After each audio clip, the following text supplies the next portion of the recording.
Previous class continuation. First mean deviation, అసలు deviation అంటే ఏంటి, విచలనం అంటే ఏంటంటే మనం డిఫరెంట్ ఫార్ములాస్ ద్వారా మీన్ వాల్యూస్ని ఫైండ్ చేసాం. ఆ మీన్ వాల్యూస్కి అండ్ ఆ తరగతిలో మిగతా పౌనపున్యాలు వ్యాపించినటువంటి పరిమాణాలకు మధ్యలో ఉన్నటువంటి భేదాన్ని మీన్ డీవియేషన్ అంటాం. అంటే నీకు మీన్ 5 వచ్చింది, తరగతిలో మార్క్స్ 1 2 3 అండ్ ఇక్కడ 9 10 వీటికి అండ్ మీన్కి చాలా డిఫరెన్స్ ఉంది. సో ఎంతైతే ఈ డిఫరెన్స్ ఉందో ఆ డిఫరెన్స్ సంబంధించిన వాల్యూని ఫైండ్ చేయడాన్ని డీవియేషన్ మెథడ్ అంట. దాంట్లో త్రీ డీవియేషన్స్ ఉంటాయి. Mean deviation, it is the first deviation. So mean deviation ఎలా ఉంటుందో ఫైండ్ చేద్దాం. ఒక డాటాను తీసుకుంటే సేమ్ ఫస్ట్ మీన్ ఎట్లయితే ఫైండ్ చేస్తామో ఆ విధంగా మీన్ ఫైండ్ చేసి నెక్స్ట్ డీవియేషన్ ఫైండ్ చేస్తాం. మీన్ ఫైండ్ చేయడానికి మనకున్న టేబులర్ ఫామ్ ఏంటి, first class intervals, first column in the table class intervals. Next frequency, దీన్నే పౌనపున్యం అంటాం, ఎఫ్తో సూచిస్తాం. నెక్స్ట్ క్లాస్ మార్క్, దీన్నే తరగతి మధ్య విలువ. దీన్ని ఎలా ఫైండ్ చేస్తాం, అప్పర్ లిమిట్ ఎగువ అవధి ప్లస్ లోయర్ లిమిట్ దిగువ అవధి బై 2 అని class mark. Next F into X మనకు తెలిసిందే. నెక్స్ట్ డీవియేషన్ ఎలా ఫైండ్ చేస్తామంటే డీవియేషన్ ఈజ్ ఈక్వల్స్ టు మనకు ఇక్కడ ఉన్న class mark minus frequency capital. So ఆ విలువ ఎంత అయితే ఉందో దాన్ని తీసుకుంటాం. Next product off frequency and deviation. అక్కడ డీవియేషన్ మనము నెగిటివ్స్లో వచ్చిన పాజిటివ్లో వచ్చిన డీవియేషన్ అనేది పాజిటివ్లోనే తీసుకోవాలి, అప్పుడు క్యాలిక్యులేషన్కి ఈజీ అవుతుంది. ఫస్ట్ ఒక పర్టికులర్ క్లాస్లో 30 నుంచి 40 మార్క్స్ వచ్చిన పిల్లలు ఓన్లీ వన్ బాయ్. ఇక్కడ class mark 30 to 40 35. Next 40 to 50 2 members ఉన్నారు. ఇక్కడ 40 నుంచి 50కి mid value class mark that is 45. Class intervals, దీన్ని తరగతి అంతరం, దీన్ని పౌనపున్యం, తరగతి మధ్య విలువ అని పిలుస్తాం. నెక్స్ట్ 50 to 60 ఒక 4 members. 60 to 70 here 6 members. 70 to 80 4 members. 80 to 90 10 14 16 17 and 1. 90 to 80 90 to 100 80 to 90 completed and 3 7 and 2 members. ఇలా డాటా ఉంది. దీనికి first we had to find the mid value of each classes 55 65 75 85 and 95. ఇలా ఆ క్లాస్ యొక్క మధ్య విలువలు find చేసాం. నెక్స్ట్ వచ్చేసి product of F into X. First 1 into 35 35, 45 into 2 90. Next 55 into 4 110 220, 65 into 6 130 39 390, 75 into 4 300, 85 into 1 85, 95 into 2 190. Next deviation. ఈ deviation ఎలా తెలుస్తుంది, first we had to find the mean find చేయడానికి sum of the frequencies sigma f 2 plus 3 and 2 plus 1 3 plus 4 7 plus 6 13 plus 4 17 plus 2 19 plus 1 20. అంటే తరగతిలో ఉన్న మొత్తం విద్యార్థుల సంఖ్య 20.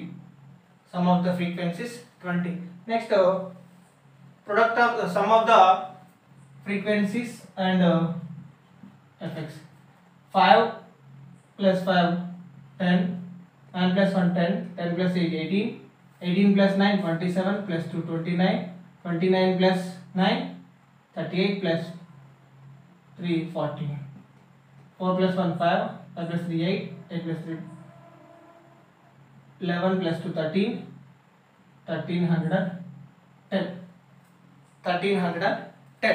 Now 1310 మనకి ఫార్ములా ఏంటి?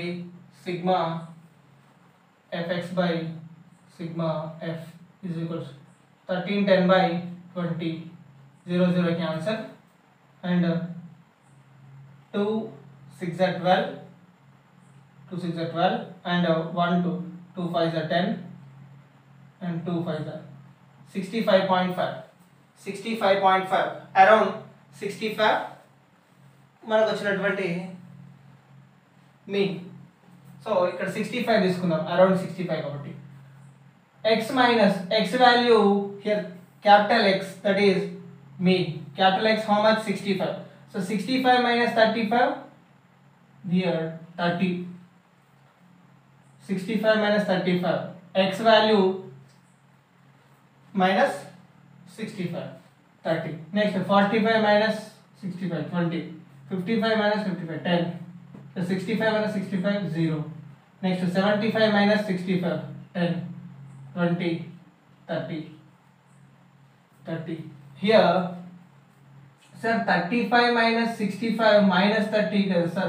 Then why you are taking plus 30 means ఇక్కడ మనం నెగిటివ్ అయినా 30 పాజిటివ్ అయినా వాటి వాల్యూస్ని పాజిటివ్లో తీసుకోవడానికి సింబల్ పెట్టాం. This value means negative value also positive only. Now add the multiply the f into d, f into d. 1 into 30, 30. 2 into 20, 40. 10 into 4, 40. 0 into 6, 0. 10 into 4, 40. 20 into 1, 20. 30 into 2, 60. Now multiply them, all of them multiplication over. Now add one by one, add one by one. 30 plus 40, 70. 70 plus 40, 110. 110 plus 40, 150. 150 plus 20, 170. 170 plus 60, 230. Sigma f, sigma fd, sigma fd. Now formula for deviation, deviation formula ఏంటంటే sigma fd by sigma f, sigma fd by sigma f. మనకి ఎంత వచ్చింది? 230 by 20, 0 0 cancel, 11.5. So deviation ఎంత ఉంది? 11.5. మనకు వచ్చినటువంటి ఇక్కడ జాగ్రత్త చూడండి, మనకు వచ్చినటువంటి మీన్ అరౌండ్ 65, అరౌండ్ 65 అంటే 65 దగ్గర ఫ్రీక్వెన్సీ ఎక్కువగా ఉంది. దీనికి 65కి అరౌండ్ 11 అంటే 55 to 75, 55 to 7. ఈ సరౌండింగ్స్లోనే ఎక్కువ మార్క్స్ స్ప్రెడ్ అయినాయి. అంటే దానికన్నా ఇక్కడ చాలా తక్కువ ఉన్నాయి, ఇక్కడ కూడా చాలా తక్కువ ఉన్నాయి. ఏదైతే హైయెస్ట్ పౌనపున్యం ఉందో దాని దగ్గర దరిదాపులో మనకు తరగతి యొక్క మధ్య విలువ మీన్ వాల్యూ వచ్చింది, మధ్యగతం. ఇక్కడ మనకు అంక మధ్యమం ఏమొచ్చింది? 65. 65 యొక్క పౌనపున్యం 6. సో ఈ 65కి విచలనం ఎంత వచ్చింది? 11.5. అంటే ఆ తరగతిలో 65 మార్క్స్ కనుక మధ్య విలువ అవుతే, అంటే ఈ మొత్తాన్ని ప్రాతినిధ్యం వహించే విలువ 65. ఆ తరగతిలో ఎక్కువ మందికి వచ్చిన యావరేజ్ వాల్యూ, యావరేజ్ మార్క్స్ 65. కానీ ఈ 65 చుట్టూ కూడా ఇంకా కొన్ని మార్క్స్ స్ప్రెడ్ అయినాయి. ఈ మార్క్సే ఓవరాల్ క్లాస్లో ఎక్కువగా ప్రాతినిధ్యం వహిస్తుంది. ఇది ఎంతైతే తక్కువగా ఉంటుందో అప్పుడు అంత బెటర్గా ఉంటాయి. ఒకవేళ ఇది 20 ఉందనుకోండి, అప్పుడు మనకు వచ్చినటువంటి తరగతి యొక్క మీన్, అర్థమెటిక్ మీన్, ఈ మీన్కి ఈ మార్క్స్ చాలా ఎక్కువ దూరంలో విస్తరించింది. ఎంత ఎక్కువ దూరంలో విస్తరించి ఉంటే దాని పరిధి అనేది అంత తగ్గిపోతుంది. ఎందుకంటే చాలా డిఫరెన్స్ చాలా ఎక్కువగా ఉంది అనుకోండి, 30 మార్క్స్ వచ్చిన వాళ్ళు ఎక్కువ మంది, 30-40 మార్క్స్ వాళ్ళు ఎక్కువ వచ్చిన వాళ్ళు, 90-100 వచ్చిన వాళ్ళు, అంటే ఆ యొక్క క్లాస్లో కొద్ది మందికి మంచి మార్క్స్ వస్తున్నాయి, కొద్ది మందికి మొత్తమే మార్క్స్ వస్తలేవు. అలాంటి సిచ్యువేషన్ కరెక్ట్ కాదు. ఎందుకంటే తరగతిలో అందరు విద్యార్థులకు మంచి మార్క్స్ వచ్చే విధంగా చూసుకోవాలి. మరి కొద్ది మందికి ఫుల్ మార్క్స్ వచ్చేసి కొద్ది మందికి ఫెయిల్ మార్క్స్ వస్తే అది ప్రాపర్గా ఉండదు. సో ఎప్పుడైనా సరే ఈ విచలనం అనేది ఎంత తక్కువగా ఉంటే ఆ క్లాస్ అంత హెల్దీగా ఉన్నట్టు. విచలనం అనేది ఆ విధంగా ఇంపాక్ట్ చూపిస్తుంది. సో మీన్ డీవియేషన్ మెథడ్ ద్వారా విచలనం ఫైండ్ చేశాను. మళ్ళీ ఒకసారి చెప్తున్నాను చూడండి. విచలనం అనేది తరగతి యొక్క మధ్య విలువకు ఎంత దగ్గరగా ఉంటే, ఎంత తక్కువగా ఉంటే, ఈ విచలనం వాల్యూ ఎంత తక్కువగా ఉంటే, అక్కడ 11.5 ఉంది. 11.5 అంటే 65 మార్క్స్కి 65 మార్క్స్ యావరేజ్ మార్క్స్, ఆ క్లాస్లో యావరేజ్ మార్క్స్. ఈ 65కి అరౌండ్ అప్ 11 డౌన్ 11 ఏరియాలో మిగతా మార్క్స్ కూడా స్ప్రెడ్ అయి ఉన్నాయి. సో అది మీన్ డీవియేషన్. డీవియేషన్ని ఈ మెథడ్లో ఫైండ్ చేయడాన్ని మీన్ డీవియేషన్ అంటాం. నెక్స్ట్ మెథడ్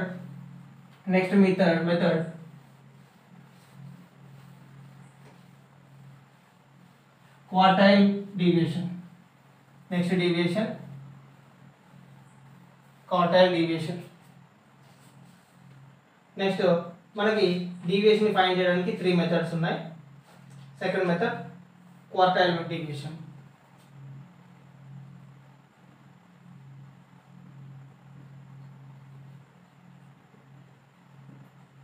దీన్ని చతుర్థాంశ విచలనం అంటాం.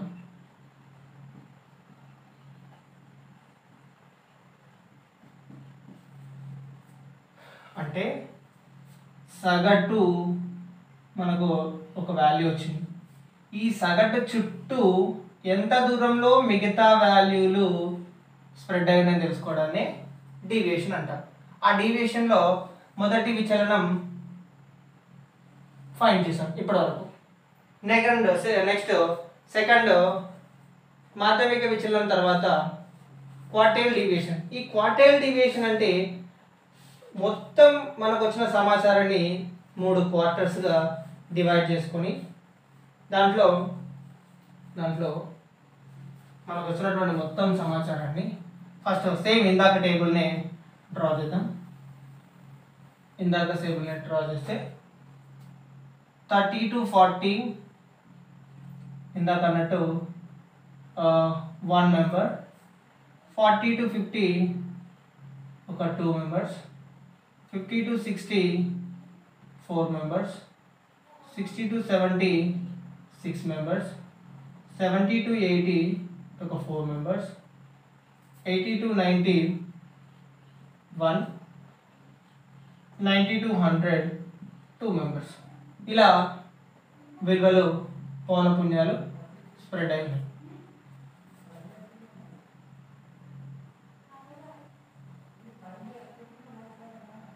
ఇక్కడ పౌనపున్యాలు ఇలా frequency, class intervals, CA class intervals, frequency. So దీనికి క్వార్టైల్ డీవియేషన్ చతుర్థాంశ విచలనాన్ని ఏ విధంగా ఫైండ్ చేస్తాం? ఫస్ట్ క్యూములేటివ్ ఫ్రీక్వెన్సీ రాయాలి. సంచిత పౌనపున్యం, ఆరోహణ సంచిత పౌనపున్యం. మొదటి పౌనపున్యం 1 అంటే 30 to 40 మధ్యలో 1 మెంబర్, అప్ టు 50 అంటే 30 నుంచి 50 వరకు వచ్చిన మొత్తం 1 + 2 3 మెంబర్స్. నౌ 30 to 60 మొత్తం 1 + 2 + 4 7. Next 30 to 70 1 + 2 + 4 + 6 that is 13. Next up to 80 17, up to 90 18, up to 120. So ఇదేంటి మనకు ఉన్నటువంటి సంచిత పౌనఃపున్యం క్యూములేటివ్ ఫ్రీక్వెన్సీ. నా ఈ క్వార్టైల్ మెథడ్లో విచలనాన్ని ఏ విధంగా ఫైండ్ చేస్తాం? ఏ విధంగా ఫైండ్ చేస్తాం? ఫస్ట్ మొత్తం ఫ్రీక్వెన్సీలో మనం ఫార్ములా ఉంటుంది. ఫస్ట్ ఒక ఫార్ములా త్రూ వాల్యూస్ని ఎలా ఫైండ్ చేస్తామో చూడండి. First Q1 and Q3 first quarter third quarter అనేది ఒకటి ఫైండ్ చేయాలి. ఫస్ట్ క్వార్టర్ థర్డ్ క్వార్టర్ అనేది ఏ విధంగా ఫైండ్ చేస్తాము? ఏ విధంగా ఫైండ్ చేస్తాము? ఇక్కడ చతుర్థాంశ విచలనం ఫైండ్ చేయడానికి మనకి ఫార్ములా ఏంటి? ఫస్ట్ చతుర్థాంశ విచలనాన్ని Q తోని సూచిస్తాం. Q is equals to average value of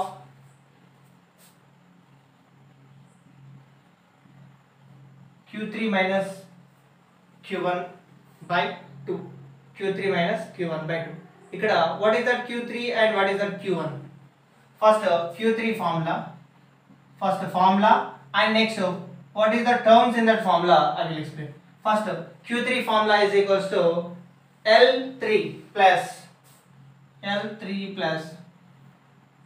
3n by 4 minus m3 by f3 into height of the class. f3 into height of the class. Sir, what is that L3, 3n by 4, m3 and f3 height h3? Next, first what is the, observe here, 3n by 4, total number of observations 20, number of observations 20. So 3 into n value 20 by 4, 4 ones are 4 5s are, so 15 cumulative ఫ్రీక్వెన్సీలో 15 కి near గా ఉంది అంటే after 15 this is 17. So 17, the preceding one, that is m3, and this frequency is f3. That frequency is f3. Next that lower limit, that is L3. Now L3, M3, F3, M3. Next here Q1 value L1 plus n by 4 minus m1 by f1 into h. L1 ఎలా find చేస్తాం? n by 4 20 by 4 is equal to 5. So 5 కి around గా అవుతుంది. After 5 7. So 7 కి preceding ఉన్నది దానికంటే ముందు విలువ m1, దాన్ని m1 గా తీసుకుంటాం. నెక్స్ట్ ఆ ఫ్రీక్వెన్సీని f1 గా, ఆ తరగతి యొక్క దిగువాదుని f1 గా తీసుకుంటాం. f1 ఇది f1, sorry not f1, L1, దీని L1, f1 and m1. So ఈ విలువలతోని మనము ఆన్సర్ ఫైండ్ చేస్తాం. ఫస్ట్ Q3 చేద్దాం. Q3 is equals to, first here L3 is equals to 70 plus 3n by 4, 3 into 20, 60 by 4, 50. 15 minus m3 13 by f3 4 into h value 10. So 70 plus 15 minus 13, 2 by 4 into 10 is equals to 70 plus 2 into 10, 20 by 4 So 75. Q3 is equals to 75. Next Q1. Q1 is equals to L1. What is that L1 value? L1 value 40. L1 40. So not 40. L1 value 50. 50 plus here n by 4. N by 4 value n value 20 by 4 5. Next m1 value 3 by f1 4 into 10. So 50 plus 5 minus 3 2 by 4 into 10. 50 plus 4 2 1s are 2 2s are again 2 5s are. So 50 plus 5 55. Q1 value 55. There Q3 value 55 and Q3 value 75. Next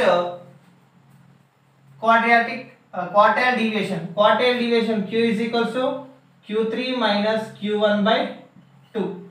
Q3 minus Q1 by 2. So Q3 enta 75 minus 55 by 2. 20 by 2 10. Quartile deviation method లో find చేస్తే deviation ఎంత వచ్చింది 10 వచ్చింది. Same ఇందాకలానే ఎక్కడ ఉంది ఈ deviation అనేది average marks previous problem average marks ఎన్ని తెలిసింది 65. సో 65 మార్క్స్ అంటే ఈ రెండింటి మధ్యలో ఉంటుంది 60 to 70. సో దీనికి 10 అంటే 50 to 60 and 70 to 80. So highest marks ఈ 50 to 80 మధ్యలోనే స్ప్లిట్ అయి ఉన్నాయి. 50 to 80 మధ్యలోనే స్ప్లిట్ అయి ఉన్నాయి. అదే క్వార్టైల్ డీవియేషన్.